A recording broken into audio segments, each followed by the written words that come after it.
This is not FF7 Rebirth random shit being thrown in. This is from the original game, from Cloud's memories in the live stream. This is something. All we know is Cloud's the only one that sees it. And possibly that's because it was part of Cloud's memories, which then leads to the other world that has that in the sky and everyone can see it. Is that a real timeline? Is that a real world? Or is that just, again, Cloud's subconscious? Are all these timelines just Cloud's subconscious?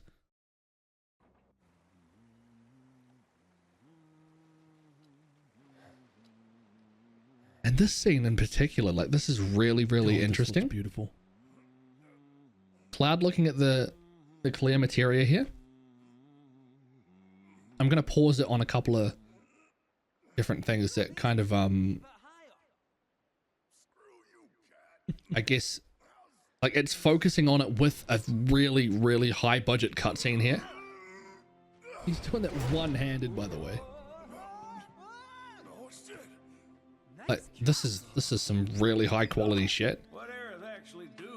So the fact that they focus on certain things that I'm going to pause it on, I think holds some real weight, that the theory that the materia is going to be Cloud's is very much true.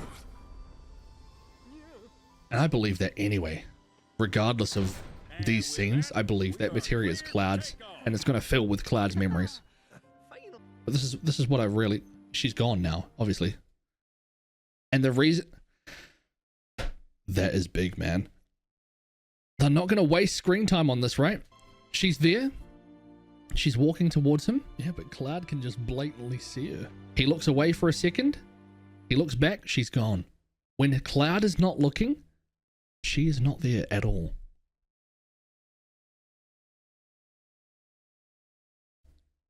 Which further pushes the unreliable narrator, and obviously Cloud seeing certain things. And us as the player being Cloud in this scenario. We can only see her if Cloud sees her. And that just adds so much more mystery too. So right here, when he's turning it, we get two different looks. Yeah, but Cloud can just blatantly see her. Hello?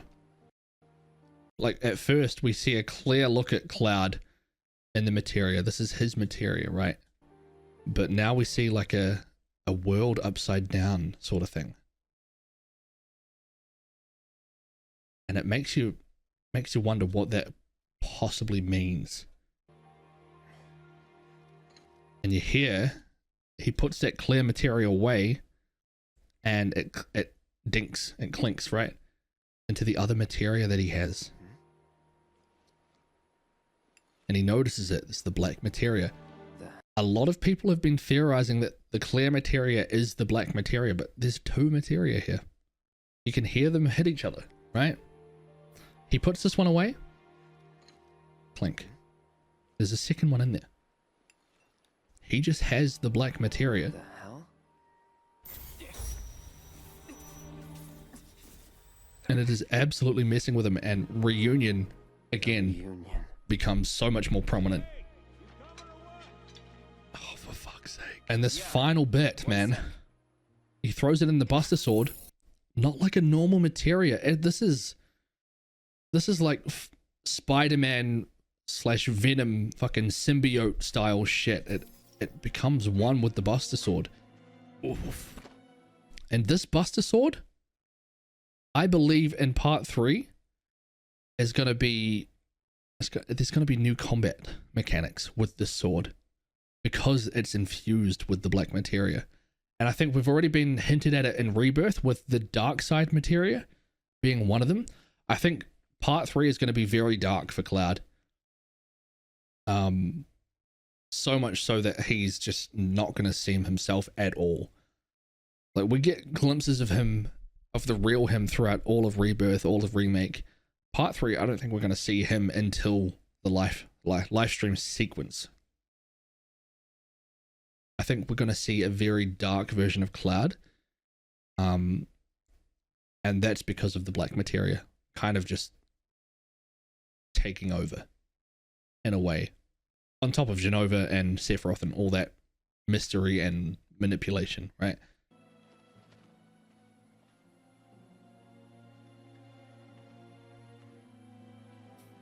have to promise not to look up. And notice here, he looks up and there's the rip in the sky, the tear in the sky. Does this look familiar to anybody? Does anybody think they know what this is? And I think people, in order to know what this is, need to think back to the original game. And I don't think it's made obvious. I mean, it's obvious, but you really have to look in the original game to notice it. Like, it isn't pointed out, right? In the OG, in the live stream sequence, this exists. This exists in the original game. This isn't a new thing for Rebirth. Look here. In the live stream sequence, when Tifa's helping Cloud, look in the background. This is not FF7 Rebirth random shit being thrown in. This is from the original game, from Cloud's memories in the live stream. This is something, and that is so fucking, like, it's massive to me. That seems insane. What the tear is, who knows, right? Who actually knows? All we know is Cloud's the only one that sees it. And possibly that's because it was part of Cloud's memories, which then leads to the other world that has that in the sky and everyone can see it. Is that a real timeline? Is that a real world? Or is that just, again, Cloud's subconscious? Are all these timelines just Cloud's subconscious? Do other people exist within Cloud's mind? There's so many moments throughout Remake and Rebirth. I think it's particularly Remake when you finish all of, it's a secret cutscene as well. When you finish all of Chadley's VR battles and stuff, he comes out and says, thank you, thanks to Cloud's, I don't know the exact, I'm going to paraphrase here. Thanks to Cloud's infinite potential, he was able to break free from his constraints. Like, he was able to no longer be this program, this holographic thing. He became a real person. He got Pinocchio'd by Cloud. Cloud has more power than is let on. Cloud is on the same level as Aerith and Sephiroth in terms of big godlike powers. And that's why I believe Cloud and the Clear Materia after that live stream sequence are going to be massive. And I'm wondering, with that being in Cloud's subconscious, this part, and this being his memories within the live stream, is it possible that all these timelines in some way are actually just in Cloud's subconscious and Zack isn't alive? Because Cloud's the only one that's seen Zack. None of the rest of the party did, right? Am I right in saying that? It's only Cloud that had Zack there. It's all to do with Cloud and his subconscious, man. Watch the Clear Materia be the only reason he can use Omni Slash in the third game for Stardust. That's exactly what I'm saying. That is exactly what I'm saying. I feel like after the live stream sequence, all of Cloud's memories are going to all pile up into this materia. And that's going to be what he is able to use against Sephiroth right at the end. That's going to be ultimate Omni Slash 3000.428765 million. Right? He's just going to fucking obliterate with every version of Cloud throughout all of the compilation. Every different fucking version of Cloud that's ever killed Sephiroth is all going to join in with that one materia. They're all going to fucking hit him at once. That is the ultimate ending. And I also haven't heard this theory. This is something that I think I've come up with on the spot. I haven't heard of anyone say it. I might be wrong. But with it all being Cloud subconscious, and I need to dive further into it because I don't really have much evidence to back it or anything, but I feel like it's a really cool theory. That perhaps the whole idea of multiversal shit is real in some way. I mean, that goes back to me saying that I don't believe it's going to be all that important. I think it's just for storytelling. I don't think anything's likely to happen. I think Cloud, like he did with Chadley in hitting him with the full-on Pinocchio, making him a real boy, even though he is still AI, he is a real walking around human now as opposed to like a hologram. In Remake, I'm pretty sure he was just a hologram. We didn't see him as a real person, right? I might be wrong. I haven't played Remake in 4 years, man. Yeah, so far I'm not seeing anything to dispute the fact that it could possibly just be Cloud's subconscious. And that is his big power. He's able to create all of this world, and he's able to make things real in some way, like he has with Chadley. I think Chadley, although he is just he is who he is. Like, he's not really that important of a character. I think he's very important in what he's saying. Talking about Cloud's limitless, infinite potential. Yeah, what if Cloud's the only thing that can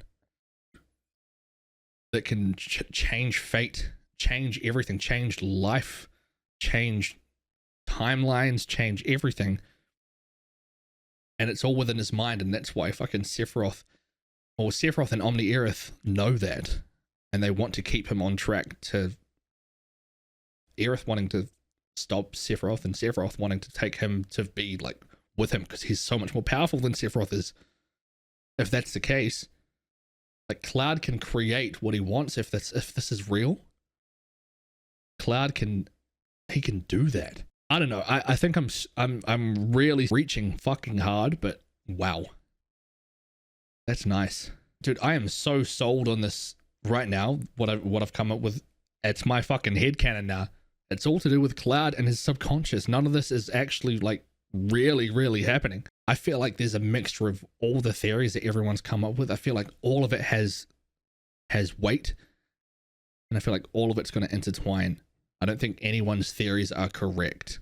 But that rift in the sky, and the only people that have ever been able to see it are Omni Aerith, Cloud, and everyone in the other timelines that have it in the sky.